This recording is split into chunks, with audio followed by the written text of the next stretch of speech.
জীবনে কখনো হতাশ হবেন না। জীবনে যাই হয়ে যাক না কেন কখনো হতাশ হবেন না। মনে রাখবেন আল্লাহ আপনার রব, আল্লাহ আপনার সাথে আছেন ইনশাআল্লাহ। এই সমাজ আপনাকে যেভাবে শেখায়, কিভাবে শেখায়, এই যে স্কুল, কলেজ, ইউনিভার্সিটি, চাকরি, বিয়ে, সন্তান প্রতিপালন, আর তারপর ইন্না লিল্লাহি ওয়া ইন্না ইলাইহি রাজিউন, এই তো শেখায় নাকি? সবসময় মনে রাখবেন যে আল্লাহ রাব্বুল আলামিনের পরিকল্পনাই আপনার উপরে সবচেয়ে বেশি অগ্রাধিকার যোগ্য, সমাজের পরিকল্পনা নয়।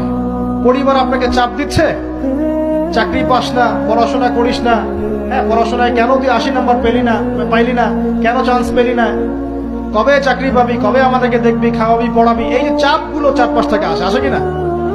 এতে করে অনেক যুবক দেখা যায় মাদকাসক্ত হয়, অনেকে দেখা যায় আত্মহত্যা করছে, ইদানিং করছে কিনা ভাই? এই শব্দটা থেকে আমি এই পয়েন্টটা আজকে লিখেছিলাম যে ভুলেও আল্লাহর প্রতি বিশ্বাস এবং তাওয়াক্কুল হারাবেন না। সমাজ যেভাবে শেখায়, সমাজ চারপাশে যে চাপ আপনাকে দিচ্ছে, এই চাপে নিজে গা ভাসিয়ে দিবেন না। আপনি আল্লাহর কাছে দোয়া করবেন, আল্লাহর কাছে পথ চেয়ে নিবেন এবং আল্লাহর প্রতি তাওয়াক্কুল ভরসা করবেন। কখনো আত্মহত্যার পথ বেছে নিবেন।